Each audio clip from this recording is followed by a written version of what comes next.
dear colleagues. Hello, this is Anushika, TGT Teacher of Science in National Public School, Hazaribagh. I would like to thank Sahodaya Hazaribagh for giving me this golden opportunity to speak on the topic classroom management. Now, I am going to express my views on the topic classroom management. Classroom management is the process teachers use to ensure that classroom lessons run smoothly without disruptive behavior from students, comprising the delivery of instructions. It includes the prevention of disruptive behavior as well as effectively recommendation to it after it happens. Such disruptions may range from normal peer conflicts to more severe disturbance of the social class dynamics, such as bullying among students, which make it impossible to the effective student to concentrate on their schoolwork and results in a significant deterioration of their school performance. It is difficult aspects of teaching for many teachers. Problem in this area causes some to leave teaching. Classroom management is crucial in classroom because it supports the proper excursion of curriculum development, developing best teaching practices and putting them into action. Classroom management can be explained as the actions and directions that teachers use to create a successful learning environment. Indeed, having a positive impact on students, achieving achievements given learning requirements and goals. In our efforts to ensure all students receive the best education, it would seem beneficial for educators programs to spend more time and efforts in ensuring educators and instructions as well versed in classroom management. Teachers do not focus on learning classroom management because higher education programs do not put an emphasis on the teacher attending classroom management. Indeed, the focus is on creating a conducive learning atmosphere for the students.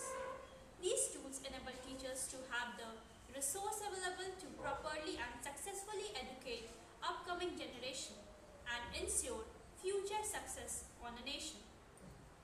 After research from various schools and institutions, it shows that the time a teacher must take to correct misbehavior caused by poor classroom management skills result in a lower rate of academic engagement in the classroom. From the student's perspective, effective classroom management involves clear communication of behavior and academic expectations as well as a cooperative learning environment. Now further, let us discuss about the techniques involved in classroom management. First of all, we will see the most common thing that occurs everywhere, that is corporal punishments. Nowadays, corporal punishment is now banned in most schools in United States and is in most developed countries. Although its effectiveness was never proven, the punishment was very disproportionately met. Africa, America males were the most punished group. In a study conducted in 2006, 71.1% of students who experienced corporal punishment were Africans, Americans, and 78.3% of total students were males. Next, next technique is student-teacher relationship. Some characteristics of good teachers-student relationship in the classroom involves the appropriate level of dominance, cooperation, professionalism, and awareness of high-need students. Dominance is defined as the teacher ability to give clear purpose and guidance concerning students' behavior and their academics. By creating clear expectations and consequences for students' behavior, this builds effective relationship. Such expectations may cover classroom ethics and behavior, group work, sitting arrangement, the use of sitting arrangement, and the use of effective teaching leads to a good relationship between student and teachers. Another great strategy to build a good teacher-student relationship is using inclusive pronouns. For example, if a class is misbehaving and getting off track, instead of saying, you need to get back to work, a teacher may say, you have got a lot of works to do today, so let's go back to it. Another technique to establish good teacher-student relationship is William Percy's three pulse and a wish.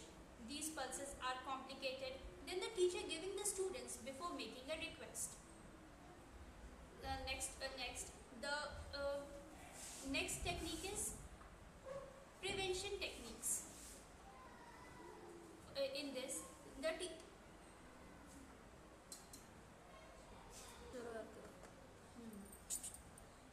systematic approach. Systematic approach. In this, first we will be dealing with the topic assertive disciplines. Assertive discipline is an approach designed to assist educators in running a teachers in charge classroom environment. Assertive teachers react to situations that requires the management of students' behavior confidently. Assertive teachers do not use an sarcastic or holistic tone with disciplined students. Assertive discipline is one of the most widely used classroom management tactics in the world. It demands students' compliance and requires teacher to be firm. This method draws a clear line between aggressive discipline and assertive discipline. The standards and rules set in place by assertive disciplines are supported by positive reinforcement as well as negative consequences. Teachers using this approach carry themselves confidently and have no tolerance for class disruption. They are not timid and remains consistent and just confident. Now, next is constructive discipline. The constructive student-centered approach to classroom management is based on the assessment of tasks in response to students' disruptions that are number 1, easy for student to perform, number 2, development enriching, number 3, progressive so a teacher can up the aid if needed, number 4, based on students' interest, number 5, designed to allow the teacher to stay in charge, number 6, foster creativity and play in the classroom. Next, culture responsive classroom management.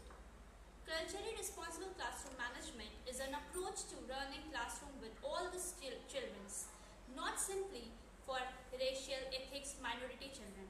It is a culturally responsive way. More than a set of strategies or practice, CRCM is a pedagogical approach that guides the management discussing that teachers make it. It is a natural expansion of culturally responsive teachers which use students' background, remedying of social experiences, prior knowledge and learning style in different lessons. Teacher, as culturally responsive classroom management, recognizes their bias and values and reflects on how these influences their expectations for behavior and their interaction with students as well as what learning tool looks like. This is internship research on traditional classroom management and a resource available on how to deal with behavior issues. Conversely, there is a little research on CRCM, discipline without stress, punishment or rewards. Discipline without stress is a K-12 discipline and learning approach developed by Marvin Marshall and described in his 2001 book. This approach is designed to educate young people about the values of internal motivation. The intention is to promote and develop within youth a desire to become responsible and self-disciplined and to put forth effort to learn. The most significant characteristics of DWS are that it is totally non-coercive but not permissive and takes the opposite approach to Skinner's behavior that relies on external resource for reinforcement. According to Marvin Marshall's book, there are 3 principles to practice. The first principle is positivity. No running because we walk in the hallways. Stop talking because this is quiet time. The second principle as described by Marvin Marshall is choice. And he says choice response thinking is taught as well as impulse control. So students are not victims of their own impulse. The third principle is reflection because a person can only control another person temporarily and because no one can actually change another person. Asking reflective questions is the most effective approach for equating change in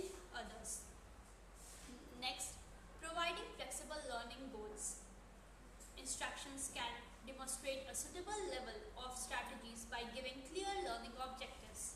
They can also pass on fitting levels of participation by giving learning objectives that can be changed based on the class needs. Allowing students to participate in their own learning goals and outcome at the start of a unit brings a sense of cooperation and mutual understanding between the instructor and student. One way of involving the student and in turn making them feel heard in the decision making of the class by asking what topics they would find most interesting in learning based on a guided rubrics. This approach will engage and send a message to the students that the teacher is interested in the student's interest. The student in turn will bring great learning outcomes as well as mutual respect. Posting appropriate learning objectives where the students can see them and reflect to them in vital in carrying out the objectives. Make learning goals clear and not a mystery. Students who do not know what the teacher wants them to do and unlikely to learn the materials and understanding what is being taught. When the teachers also clearly know the goals, the lesson will progress more smoothly and they can work every student towards the central goal. Next, the good behavior game. The good behavior game is a classroom level approach to behavior management that was originally used in 1969 by Barris, Saunders and Wolf. The game entiles the class earning an access to a reward or losing a reward, giving them all members of the class engage in some type of behavior or did not exceed a certain amount of undesired behavior. The GBG can be used to increase desired behavior, example question asking, or to decrease undesired behavior, example out of seat behavior. The GBG has been used with preschoolers as well as adolescents. However, most applications have been used with typically development students, that is, those without development disabilities. In addition, the game is usually popular with an acceptance to students and teacher. Next, positive classroom. A positive classroom environment, skillfully the teacher content and how well they address student behavior. In positive classroom, students' practice and collaboration are encouraged in a safe environment that has been created. A positive classroom environment can be encouraged by being consistent with expectations, using students' name, providing choices when possible and have an overall trust in students. So as educators, we have daily opportunities to help students grow confidence and feel good about themselves. Despite all the negativities they may be around them within their household, though such actions as boosting their self-esteem through praises, helping them work together, any feelings of allegations, depressions and angers, and helping them realize and honor their worth as human beings, may result in better behavior in the long line journey of students. Next, praise in the classroom. Using behavior-specific praise, BSP, in the classroom can have many positive effects on the students and classroom management. BSP is when the teacher praises the students for extra behavior that the student is exhibiting. For example, the student might normally have trouble staying in their seat, which causes disruption in the classroom. When the student stays in their seat, the teacher might say that they are proud of the students for this behavior. This would help the student feel validated for a positive behavior and would increase the likelihood of positive behavior happening again. Now we will be dealing as classroom management as a process. Towards the goal, to reach the goals of classroom management, the teacher must ensure to look at these points. The first, developing caring, supporting relationship with and among students. Second, organize and implemented instructions in way that optimize student access to learning. Third, use group management methods that encourage student engagement in academic tasks. Fourth, developing the development of students' social skills and self-regulation. Fifth, use appropriate inventories to assist students with behavior problems. Now, the most important thing problem that every teacher faces is the time management, because in that period of teaching, the teacher also has to teach and also manage the time. So the most important thing I guess here is the time management. In this text on teaching, explain classroom management is the term of time management. The goal of classroom management is not only maintaining order but to optimize student learning. They divided class time into 4 overlapping categories, namely allotting time, institutional time, engaged time, and academic learning time. First, academic learning time. Academic learning time occurs when students participate actively and are successful in learning activities. Effective classroom management maximizes academic learning time. Second, allotted time. Allotted time is the total time allotted for teaching, learning routine, classroom procedures, checking attendance, and posting or delivering announcement. Allotted time is also what appears on each student's schedule. For example, introductory algebra 9:50 to 10:30 am, or fine arts 1:50 to 2 pm. Next, engaged time. Engaged time is also called time on task. During engaged time, students are practicing actively in learning activities, asking and responding to questions, completing worksheets and exercise, preparing skits and presentations, etc. This is an important part of the school day because when students are engaged, they are learning. Next, institutional time. Institutional time is what remains after routine classroom procedures are completed. This is to say, institutional time is the time where the teachers and learning actually takes place. Teaching and learning actually takes place. Teachers may spend 2 or 3 minutes taking attendance, for example, before their instructions begin. The time it takes for the teacher to do the routine task can severely limit classroom instructions. Teachers must get a handle on classroom management to be effective. Next, we will be dealing with some common mistakes that is done during the process of classroom management. In our efforts to maintain order in the classroom, teachers can be mindful of the specific methods of classroom management that they apply with their particular group of students and consider how they will respond when certain strategies are implemented in the classroom. Teachers can consider the ways in which each strategy is able to best integrated into their instructions in order to avoid potential conflicts or negative students. Response. A common error made by the teacher is to define the problem behavior by how it looks without considering its function. By considering how students might respond to specific methods of classroom management, teacher can plan which strategy will be the most successful when used with their particular students. Interventions are most likely to be effective when they are individualized to address the specific function of the problem behavior. Two students with similar looking misbehavior may require entirely different intervention strategies if the behavior are serving different functions. Teachers need to understand that they need to be able to change the ways they do things from years to years. As the children change, not every approach works for every children. Teachers need to learn to be flexible. Another common mistake is for the teacher to become increasingly frustrated and negative when an approach is not working. The teacher may raise his or her voice or increase adverse consequences in an effort to make the approach work. This type of interaction may impair the teacher-student relationship. Instead of allowing this to happen, it is often better to simply try to new approach.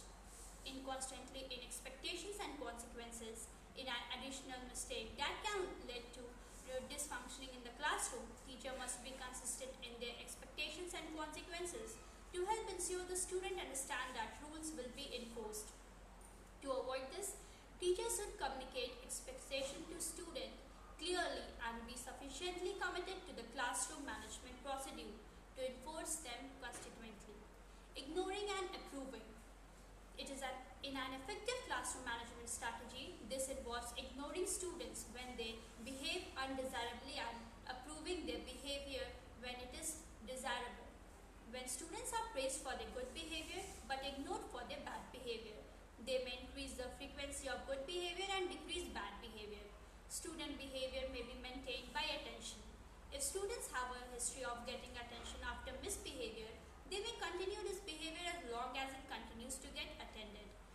student behavior is ignored, but good behavior results in attention, student may instead behave appropriately to acquire attention. These are, however, also student shows their ignorance. Problematic students' behavior, such as bullying other students, can be prescribed as tactic approach by the key points for classroom management. Classroom management with clear expectations and constituents rule is vital for creating an engaging learning environment that maximizes students' achievement. Building relationships, utilizing technologies, and providing individualism instructions are essential for fostering a supportive classroom atmosphere where all students feel valued and motivated. Smooth transition, effective time management, and proactive behavior management techniques contribute to a structured and productive learning environment, setting students up for a long-time success. Do you know that effective classroom management is the foundation of successful teaching? Now let's discuss about the topic. Classroom management plays a crucial role in creating a conducive learning environment and maximizing student engagement and achievements. Implementing the right strategy can make a remarkable difference in the classroom, benefiting both students and teachers. Now let's understand the classroom management strategies. Before developing the effective strategies, it is important to understand what classroom management entails. Classroom management is the foundation of a successful learning environment, and it plays a critical role in sharpening students' behavior, engagement, and academic outcomes. The importance of discipline in classroom. The discipline is a fundamental aspect of classroom management. It involves stabilizing clear expectations, guidelines, and consequences to promote a respectful and orderly learning environment. By nurturing discipline, teachers provide students with structures and boundaries, helping them develop self-control, responsibilities, and accountability. Next, creating a positive learning environment. A positive learning environment is essential for student growth and achievement. It fosters a sense of belonging, encourages active participation, and promotes academic success. By creating a positive learning environment, teacher can cultivate students' motivation, self-confidence, and love for